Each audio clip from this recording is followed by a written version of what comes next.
So it's Wednesday morning, the 5th of August, 2020, and I'm here in Wapakoneta, Ohio, home of the Neil Armstrong Museum, which used to be... Turn right on South Apollo Drive. This used to be just a country road coming down this way. And the only thing out here was the Armstrong Museum. Now it's all grown up with stores and gas stations and restaurants.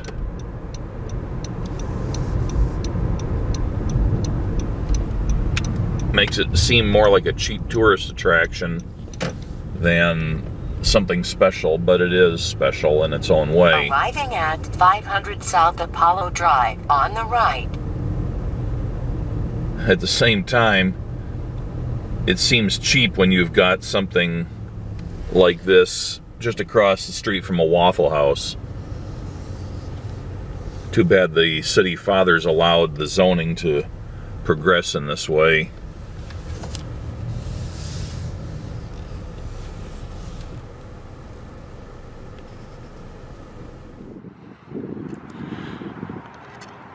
So this is I think it's Douglas Sky Lancer, right at the entrance. An F5d Sky Lancer. As it says, NASA test pilot Neil Armstrong used the F5d Sky Lancer to create an emergency abort launch landing procedure for NASA's Dyna-Soar program in the early 1960s. NASA used this program because of this F5D in this program because it had similar aerodynamics to the Dyna-Soar X-20 space plane. Armstrong and other test pilots tested the abort maneuver over 40 times. So this plane is really here because before Neil Armstrong became part of the space program as an astronaut, he was a test pilot for NASA and did other things before being selected as an astronaut. So as a Navy plane, the F5d Sky Lancer was an all-purpose fighter interceptor to be based on an aircraft carrier.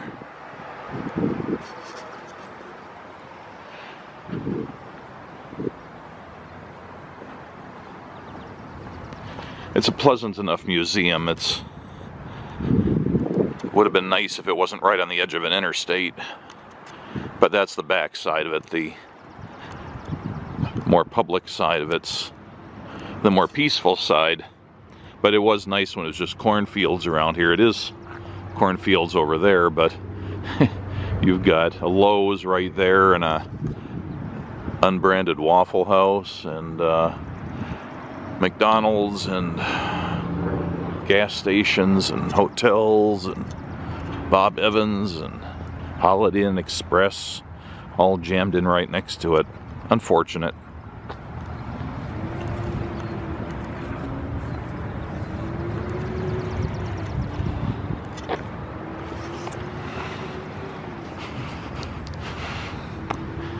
They have these statues of Neil Armstrong out here. This one's presumably as a teenager. Somebody's put a mask on him.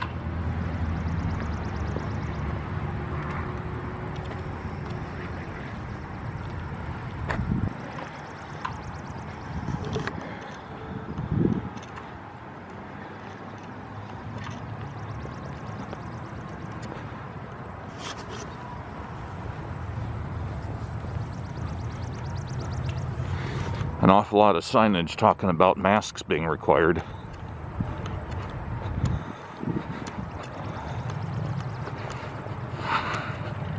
Currently, they're open every day of the week except Mondays, and from 9:30 to 11:30 a.m. and then 12:30 to 2:30 p.m. and 3:30 to 5:30 p.m. until further notice. I don't know, does that mean they kick everybody out at lunchtime? I don't remember seeing that on their website. Maybe they only have one person here keeping the place open and they need a lunch break or something.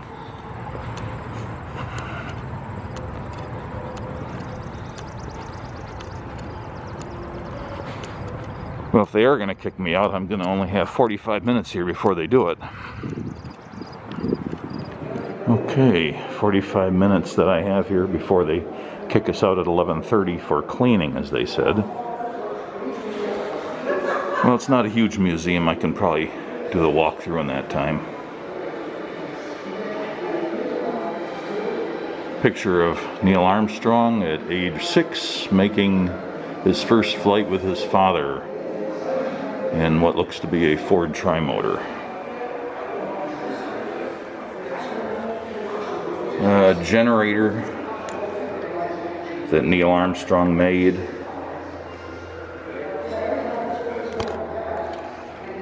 With an outlet. Wind tunnel parts. His Boy Scout patrol flag. Bank, camera, lunch pail, Young American Aviation Manual,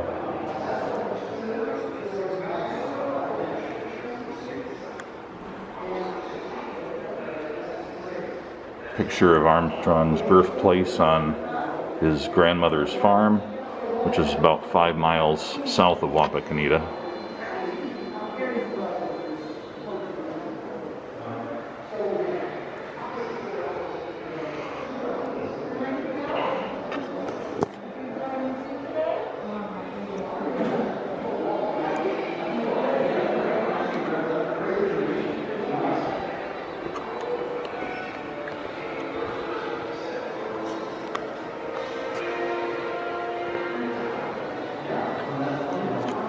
A little bit about the World War II rocketry in brief. Well, good morning. Good morning. Let us know if you have any questions. A little bit about Armstrong's time as a fighter pilot.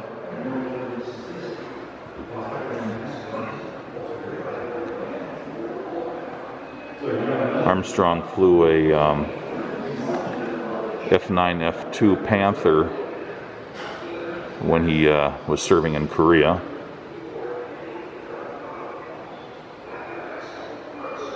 That's his Navy uniform.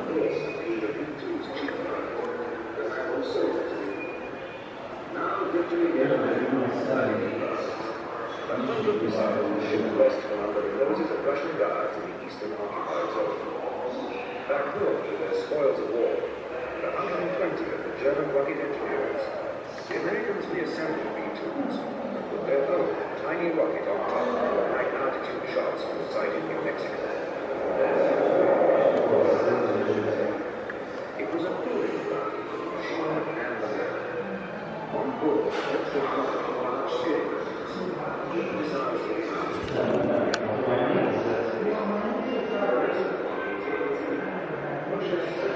Supposed to be a demonstrator of orbits. I don't know if this is working now or not.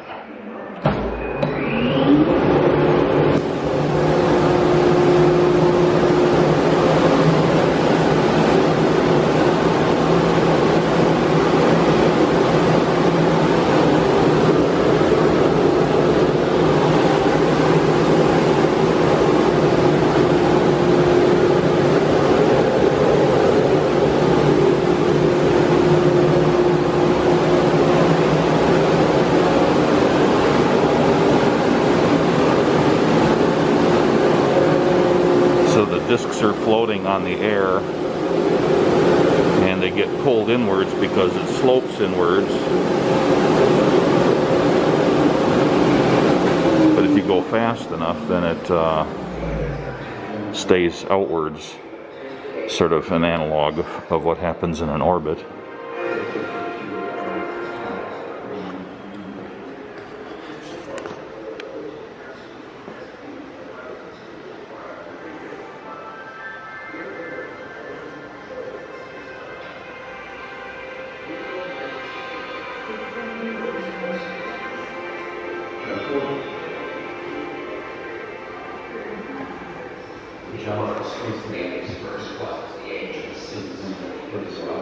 both types of rockets, the Redstone and the Atlas, that were used for the Mercury missions.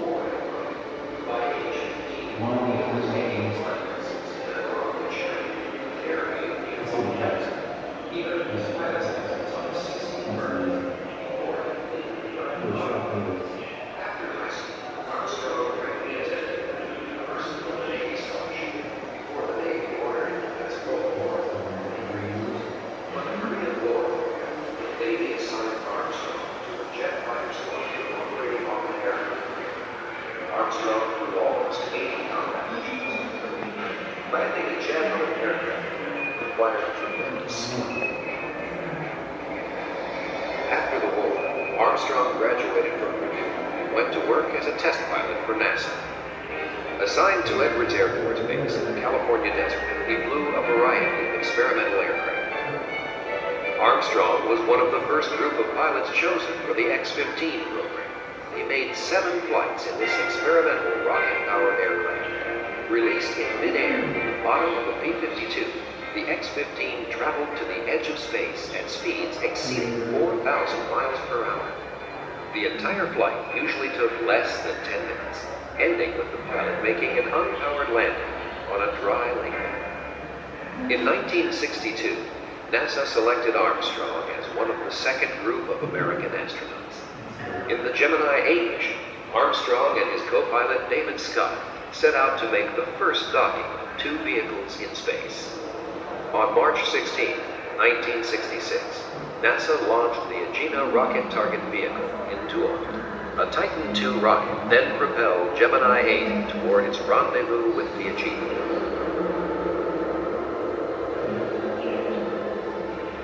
6 hours later, Armstrong and Scott accomplished the first docking in space, although a thruster malfunction forced them to cut the mission short.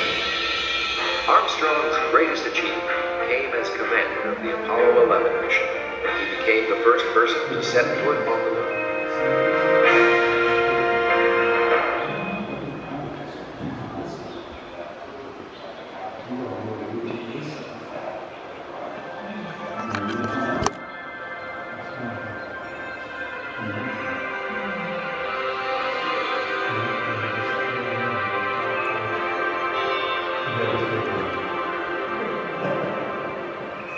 Neil Armstrong made his first flight at the age of 6 when he and his father played hooky from Sunday school to fly as passengers in a Ford tri-motor plane over Warren, Ohio. By age 15, Wapakoneta. This Aeronca 7AC Champion plane is the one that Neil Armstrong learned to fly in. After high school, Armstrong briefly attended Purdue University on a Navy scholarship before the Navy ordered him to Pensacola, Florida for flight training. When the Korean War broke out, the Navy assigned Armstrong to a jet fighter squadron operating off an aircraft carrier.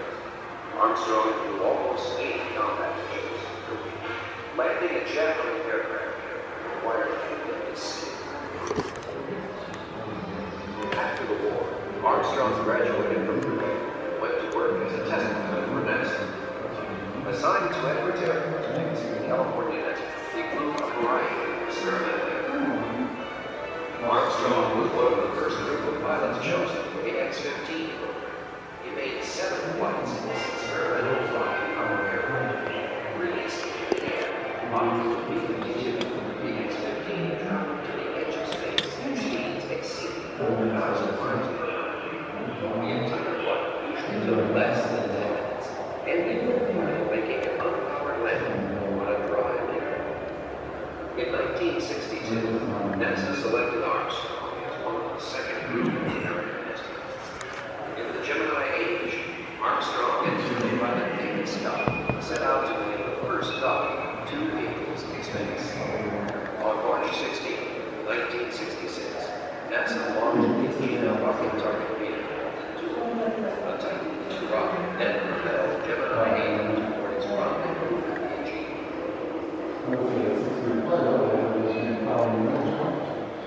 6 hours later, Armstrong and Scott accomplished the first docking in space, although a thruster malfunction forced them to cut the mission short.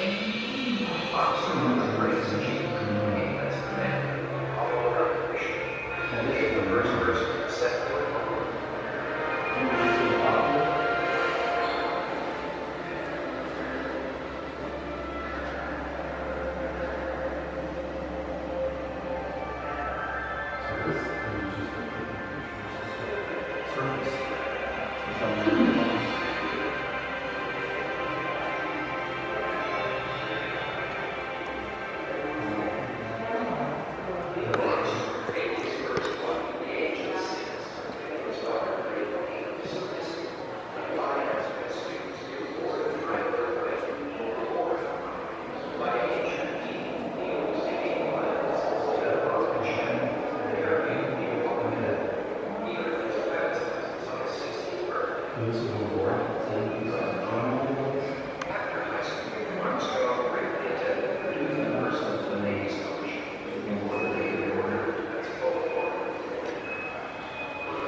Looks like this is the actual Gemini 8 capsule that Armstrong and Scott flew in.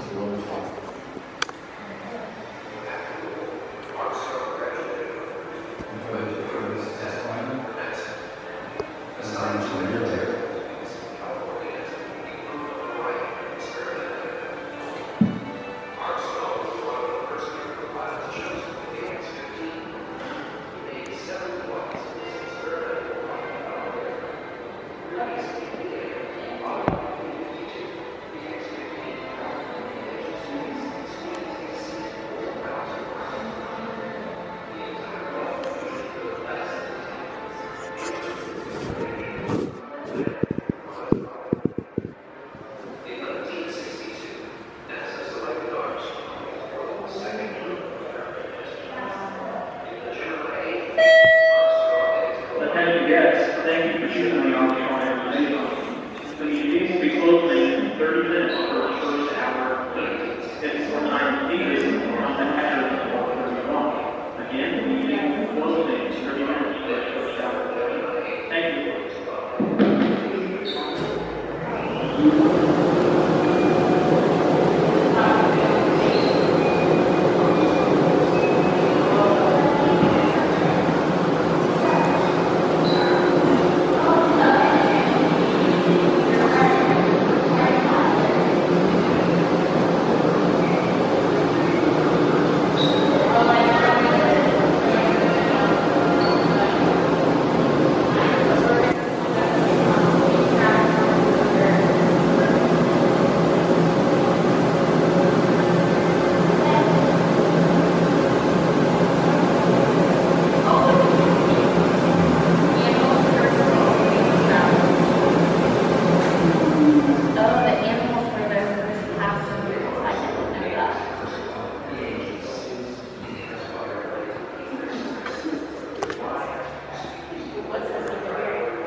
This is yesterday.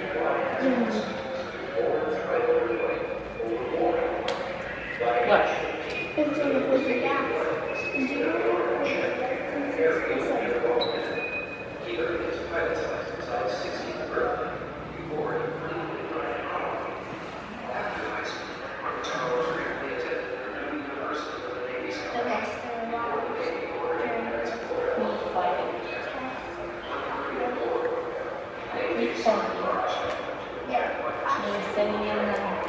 command module and there's the usual part that's the 5-7 from the cabin.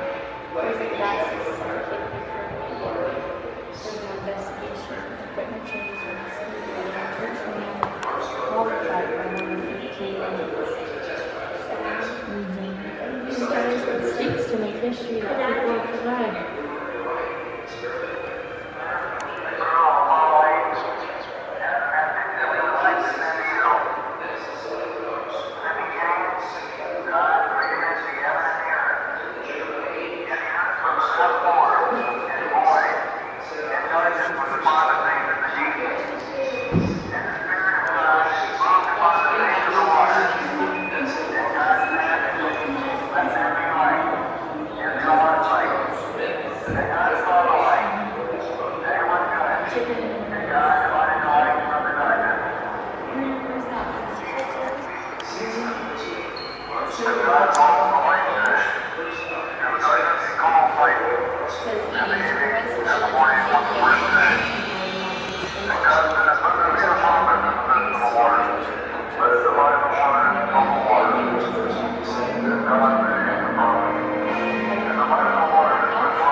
Downstairs, seeing that spacecraft? Yes.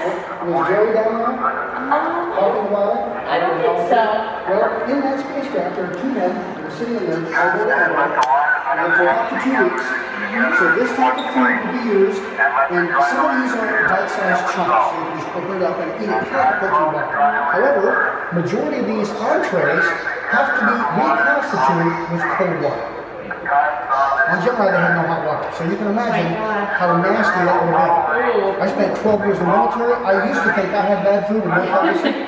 Yes, again. So the coffee there, they can have instant coffee on Apollo, but not on Gemini. No hot water. And then over here we have the bathroom facility. You can imagine how fun that was. Yeah, pretty gross. Engine? An H1C, okay. H1C. So these were mounted on the Saturn 1s. Actually, this version of it was on a Saturn 1. Not a 1B, but a 1. So Saturn 1 was similar. The bottom stage was almost identical. However, the second stage was completely different. So the Saturn 1 had 6 RL-10 engines. They were hydrogen-oxygen. Not very powerful engines, but they were the first flyable, operationally ready, if you want to call it, cryogenic engines. However, the Saturn 1B second stage had one J2 engine. J2 is also hydrogen oxygen, but it's more powerful. So those are about 230,000 pounds of thrust. So the 8 H1s down here produced about 1.5 million pounds. They, of course, burned liquid oxygen and kerosene, very similar to the F1 engines that we see on the Saturn V, only these are a lot bigger. So the H1 is about 8.5 feet tall. You can see how big around the nozzle is. Weighs about 1 ton dry. Produces just under 200,000 pounds of thrust. The F1s are 19 feet tall, 13 feet around. Each of them weigh 9 tons, and each of those F1s is as powerful as 8 of these H1s. Now the F1s and the H1s use the same propellant, same open power cycle, same forced convection cooling, but of course the F1s were more powerful. So if you imagine the F1 burning the same propellant, but each of those engines are drinking fuel extremely quickly. So as a matter of fact, if you consider the Saturn V here, the 5 F1s there, every second that they are burning, the total 5 of them is actually going through 15 tons of propellant. The mass flow rate is that big. This is a much lower mass flow rate, it's about 700 pounds per second. But the combustion flame temperature inside the H1 is about 5,000 degrees Fahrenheit.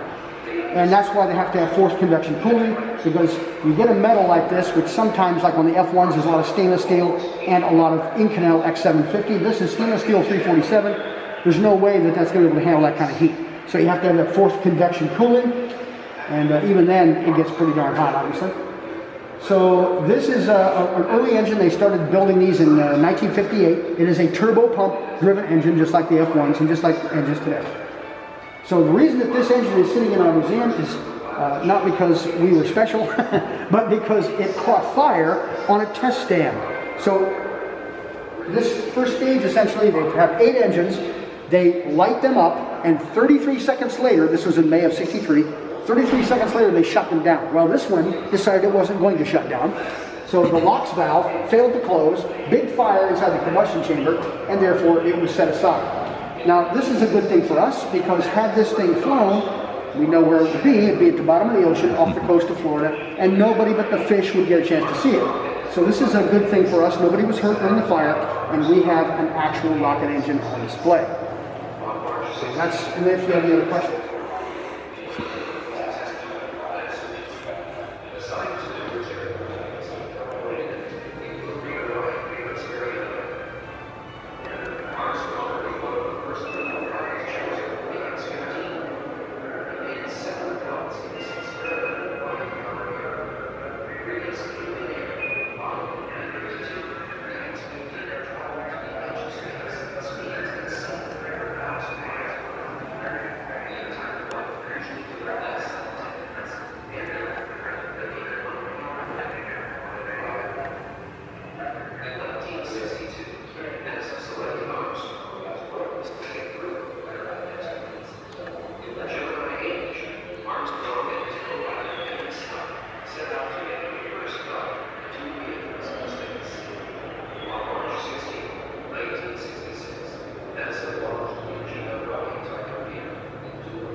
Thank you for choosing the Armstrong Air Space Museum.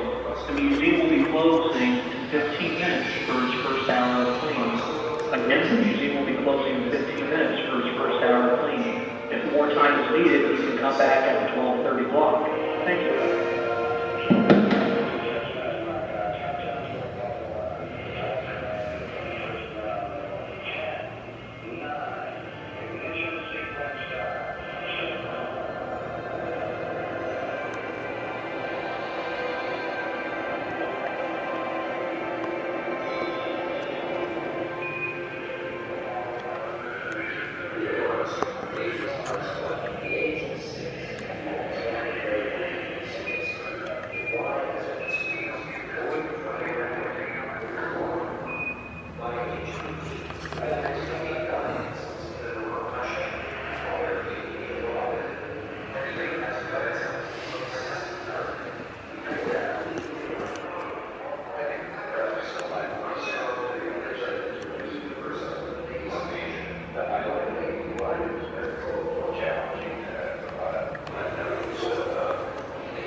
This is one of Armstrong's suits.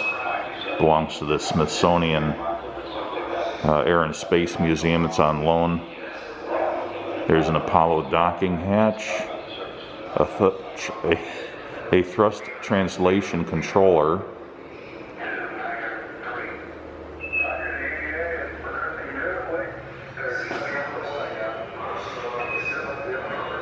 Lots and lots of newspaper pages about the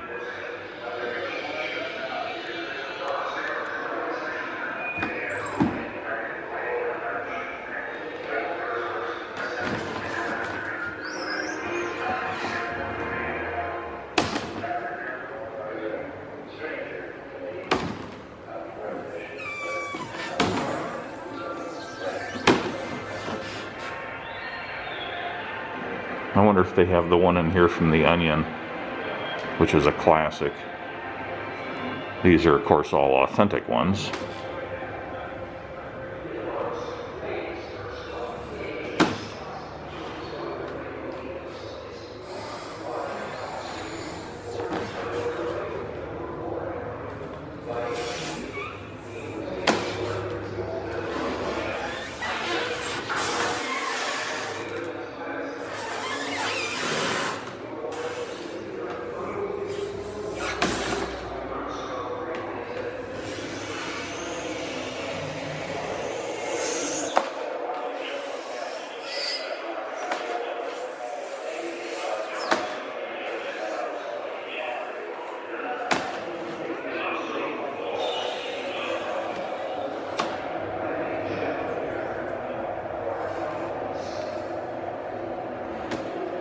Wish I had more time. I could page through this with a little more leisure. But I only have about 10 more minutes, so I'll have to make haste. The Apollo spacesuit. This is Neil Armstrong's backup suit. It weighs 190 pounds on Earth, but only 32 pounds on the moon.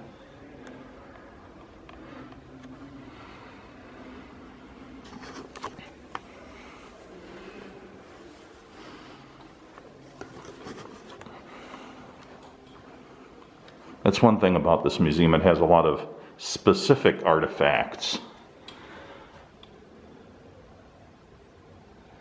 A monocular organic sample monitor, lunar sample bags, sample weigh bags, lunar rock bags, large scoop, lunar sample decontamination bag.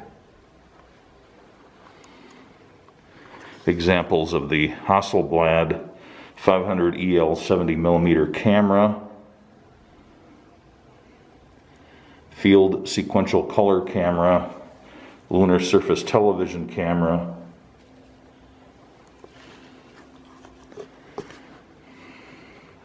this is an actual moon rock collected on Apollo 11. It was collected in July 1969 by astronauts Neil Armstrong and Edwin Aldrin. It is composed of fragments from the moon's original crust, over 4 billion years old. It's vesicular basalt.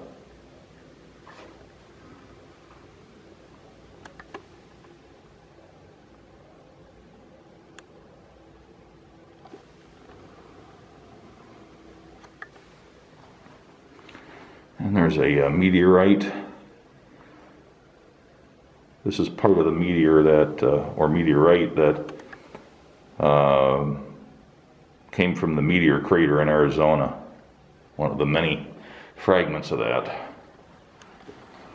And this is the seismograph used on the Apollo missions. Apollo 11 heat shield fragment, parachute fragment.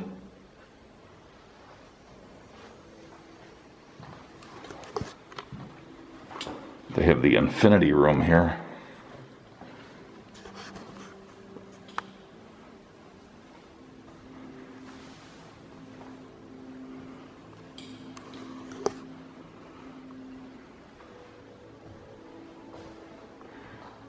Really just a hallway with some lights and mirrors, but still pretty cool.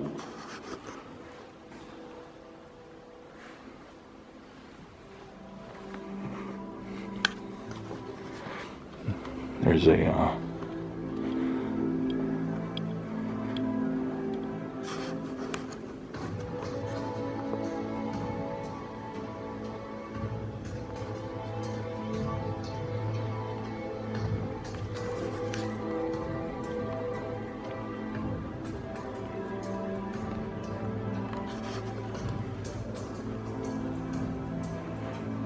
If I had more time, I could stay there and watch this. But it's sort of a walk-through arrangement.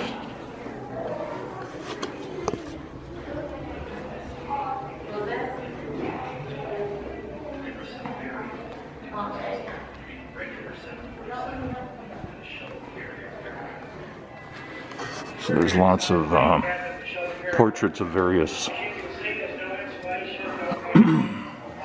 planets in our solar system taken from various space probes, paintings.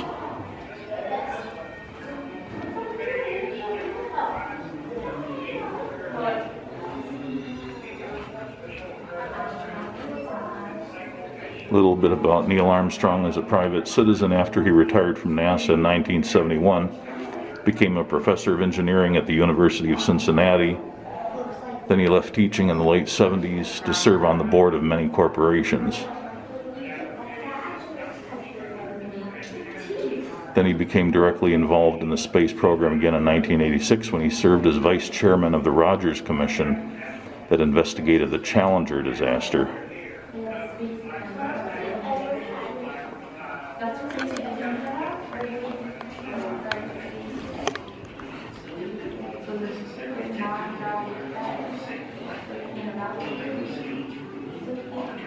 Here's a tire from the Space Shuttle. An overview of shuttle missions.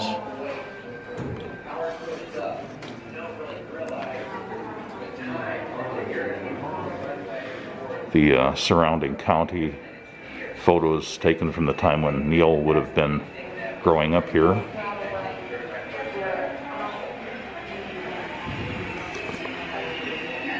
Radio headphones.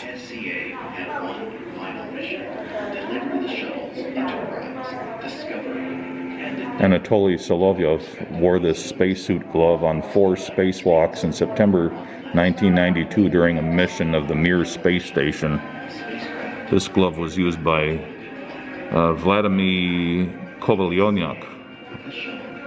No, I mispronounced that, but there. When he commanded the Soyuz 25 mission.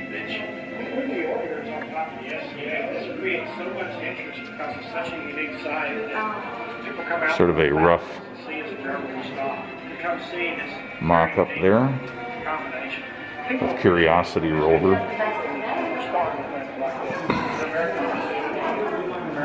An International Space Station, or is this Mir? What is this?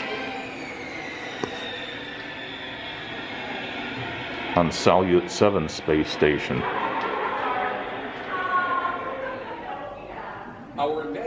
So these are from the Russian space program. Preparing for the historic return of a commercial cruise mission and manning the crew to a future mission. Here's sort of a mock-up of the the console of the lunar lander.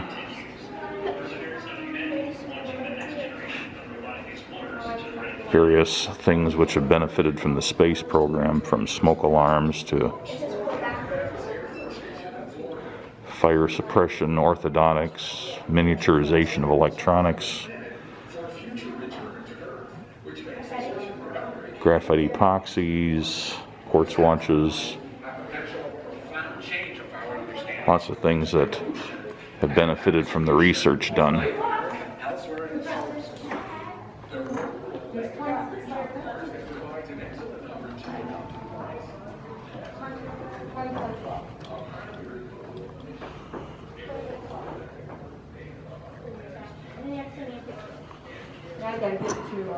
All good with you?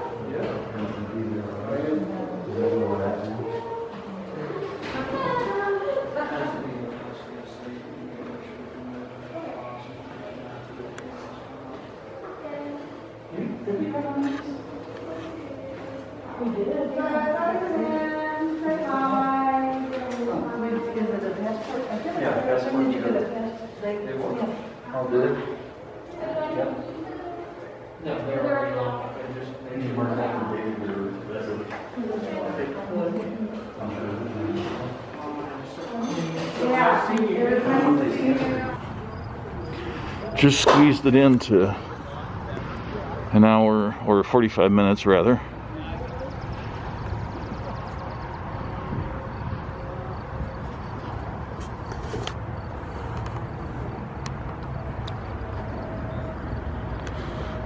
There's also a STEM center in here, which we didn't see. They can use it for meetings or for educational purposes, classes, and so on.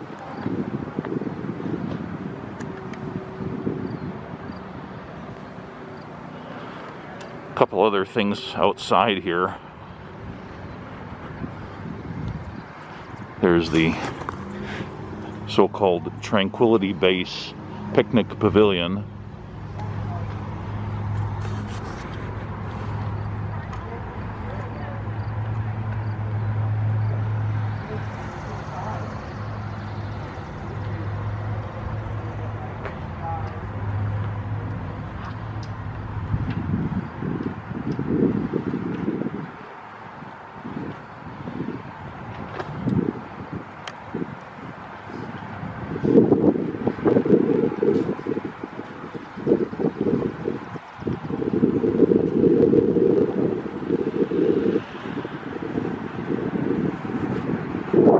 This is a mock-up of the Apollo command module. And it looks like it's made out of concrete.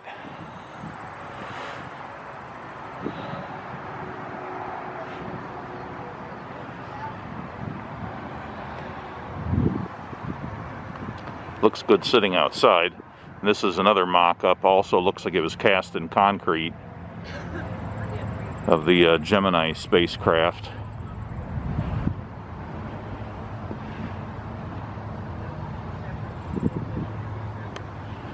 I didn't think they were going to be leaving actual space hardware sitting out here in the sun and the rain.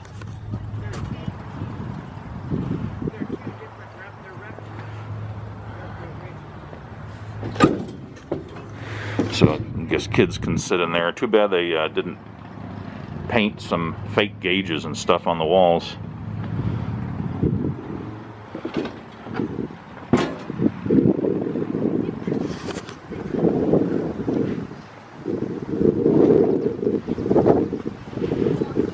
Definitely a worthwhile visit. It has some unique things in it that you're not going to see on display elsewhere. And it's a real simple on and off.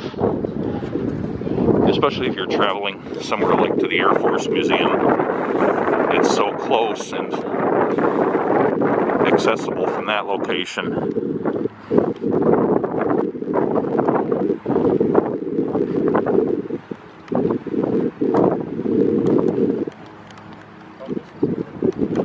Still running one of those old GMC fiberglass campers. That's nice. Those always look pretty slick.